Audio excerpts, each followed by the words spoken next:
రావు మా ఆయన ఎక్కడున్నారు? చెప్పండి కమిషనర్ గారు. కోర్టు శిక్ష వేస్తుందని భయపడి పారిపోయి ఉంటాడు. అరెస్టు వారెంట్ రాగానే ఎక్కడున్నా వెతికి పట్టుకొస్తాం. మీ నాటకాలు ఆపుతారా? పిల్లల్ని అడ్డం పెట్టుకుని హాస్పిటల్కి పిలిపించింది బాబాయిని కొట్టి ఆయన తీసుకెళ్లింది జీకే కాదా? పోలీసులు అక్కడుండి కూడా రియాక్ట్ కాలేదంటే దాని వెనకున్నది మీరు కాదా? మర్యాదగా చెప్పు పాపారావు, ఆయన ఎక్కడున్నారు? ఈ రోజు నా అల్లుడు కేసు గెలుస్తాడు. పారిపోయిన నీ మొగుడు ఏ రైలు పట్టాల దగ్గర శవమై తేల్తాడు. రాజారాంకి కొడుకెలాగో లేడుగా, తలకురివి పెట్టడానికి తమ్ముడిని రెడీ అవ్వమంటే పెట్ట.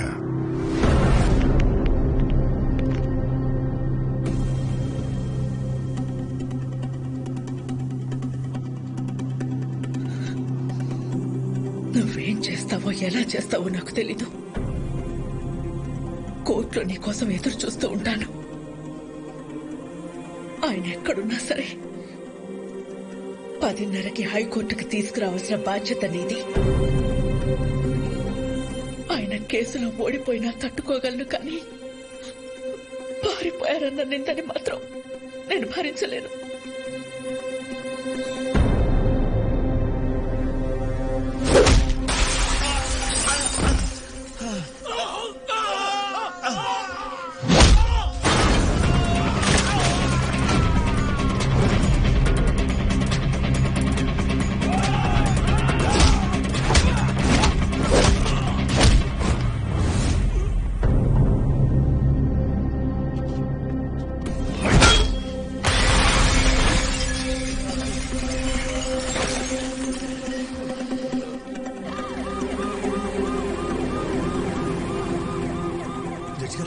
జడ్జి గారు వచ్చేసారమ్మా.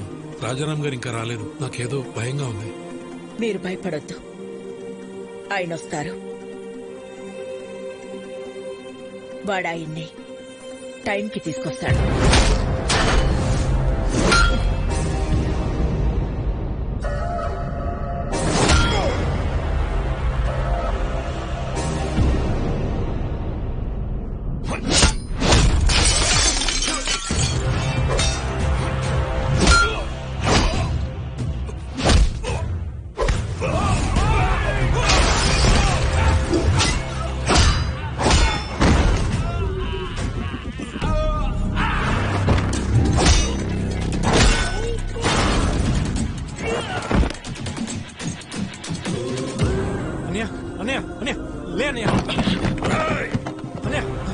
నువ్వు నన్ను కొట్టిన ఒక్కొక్క దెబ్బకి ఇక్కడ ఒక్కొక్క ప్రాణం తీస్తా.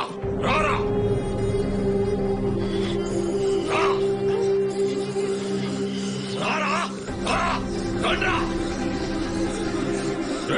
ఒక్కరిని కూడా వదలను. రా, ఏసేండ్రా వాడిని.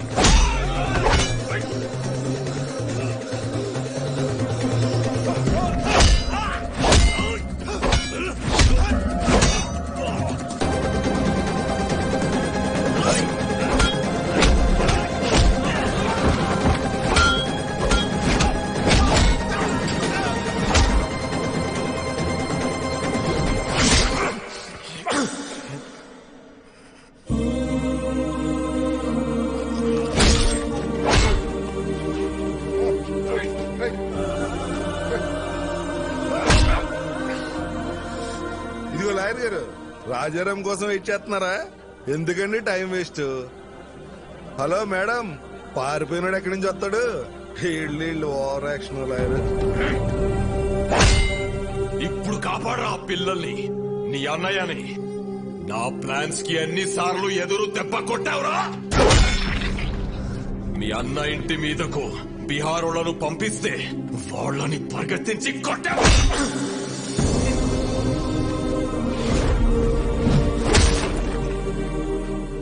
యాగం దగ్గర మీ అన్నయ్య చూస్తుండగానే ఫ్యామిలీ మొత్తాన్ని లేపేద్దామనుకుంటే దాన్ని తిప్పి కొట్టావు కదరా. నీ చావు ఎటువైపు నుంచి వస్తుందో నీకు తెలియదు.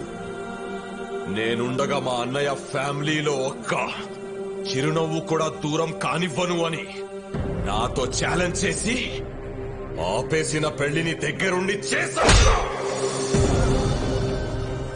వాళ్ళు 2 రోజులు ఎంగేజ్మెంట్ పెట్టుకోమని ఫోన్ చేశారు. ఆ ముఖర్జీని పిలిపించి బయల్రాజుని వేసినప్పుడు దొరికిందిరా మీ అన్నదమ్ముల మధ్య ఉన్న వీకెస్ట్ పాయింట్.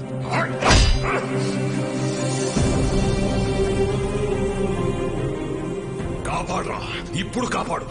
మీ అన్నని కాపాడడానికి వచ్చావు కదరా, ఇప్పుడు నిన్నెవడు కాపాడతాడ్రా?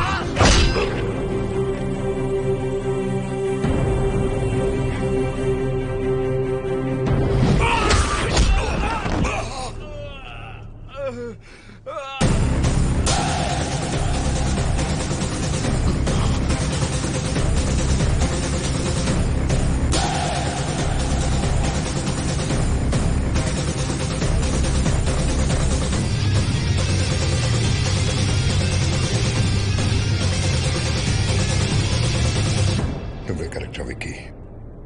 మోసం చేయడానికి వచ్చినోడికి మంచితనం గురించి, యుద్ధం చేయడానికి వచ్చినోడికి ధర్మం గురించి చెప్పకూడదు.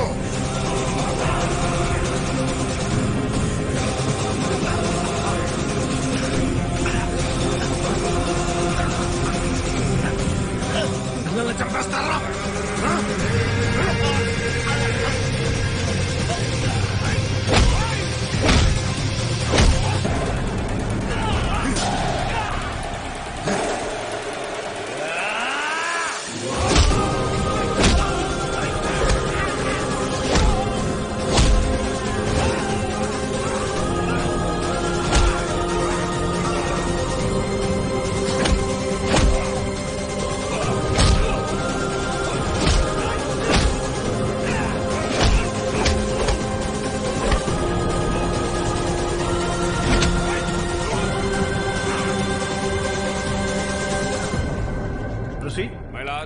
ఈ రోజు కోర్టులో ఫైనల్ హీరింగ్ ఉందని తెలిసి కూడా కోర్టుకు రాలేదంటే తనకు శిక్ష పడుతుందని భయపడిన రాజారాం ఈ రాష్ట్రాన్ని కాదు ఈ దేశాన్ని వదిలి పారిపోవడానికి ప్రయత్నం చేస్తున్నాడు.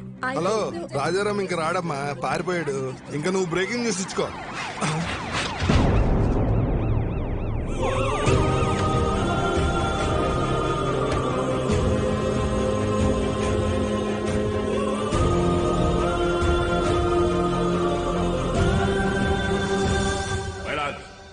కోర్టుకి ఆరోపణలు కాదు ఆధారాలు కావాలన్న విషయాన్ని లాయర్ గారు మర్చిపోయినట్టున్నారు. ఆధారాలు ఉన్నాయి మై లార్డ్. దానికి సంబంధించిన సాక్ష్యాధారాలన్నీ ఇందులో ఉన్నాయి. నా పేరు బయలురాజ్ సార్. జీకే గాడిచ్చిన డబ్బులకి ఆశపడి అనాథాశ్రమంకి వెళ్లే ఫుడ్ లో విషయం కలిపింది నేనే సార్. పాపం రాజారాం గారికి ఏం తెలియదండి. ఇదే నా మరణ వాంగ్మూలం కింద తీసుకోండి సార్.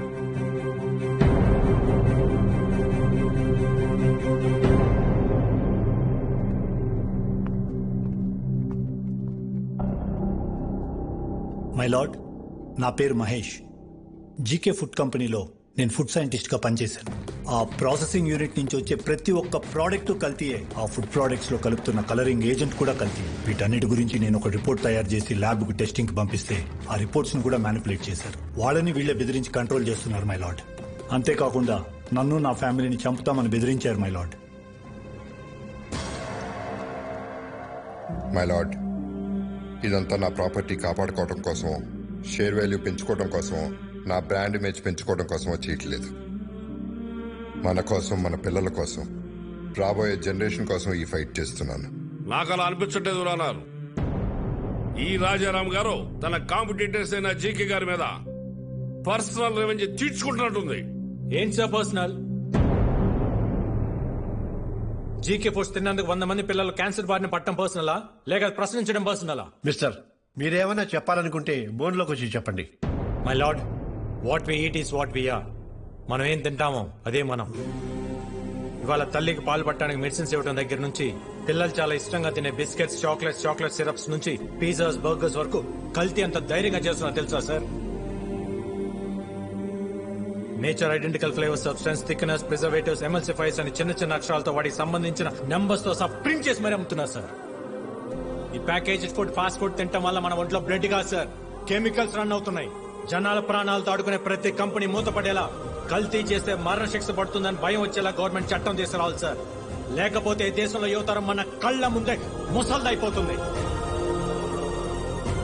నెక్స్ట్ జనరేషన్ కు ఉచిత విద్య ఉచిత వైద్యం ఇవ్వకపోయినా పర్లేదు సార్. కల్తీ లేని ఆహారం ఇస్తే అన్ని వాళ్లే చూసుకుంటారు. మైలాడ్, ఇలాంటి స్పీచెస్ కి జనాలు మారరు. Stop it. ఏంటయ్య ప్రభాకర్ నువ్వు మాట్లాడేది? అతను మాట్లాడేది తన గురించి కాదు, మనందరి గురించి, మన పిల్లల గురించి, వాళ్ళ భవిష్యత్తు గురించి. నువ్వు రోజు కేసులు గెలిచి ఇంటికి డబ్బులు తీసుకెళ్తావు కదా, ఈ కేసు గెలిస్తే ఇంటికి తీసుకెళ్లేది డబ్బులు కాదు, జబ్బులు. మన నాయకులకి వాళ్ళ అధికారాన్ని కాపాడుకుందామన్న శ్రద్ధ కాకుండా రాజారాం గారి లాగా ఒక్కరు ఆలోచించినా కూడా మనకి ఈ దుస్థితి తప్పేది. ఈ కేసులో జీకేని దోషిగా పరిగణిస్తూ జీకే ఫుడ్స్ ని బ్యాన్ చేయాల్సిందిగా, అందులో ఉన్న ప్రొడక్ట్స్ ని కాన్ఫిస్కేట్ చేయాల్సిందిగా పోలీసు వారిని ఆదేశిస్తున్నాను. ఇదే కేసులో అసత్య ఆరోపణలు ఎదుర్కొంటున్న రాజారాం గారిని నిర్దోషిగా ప్రకటిస్తున్నాను.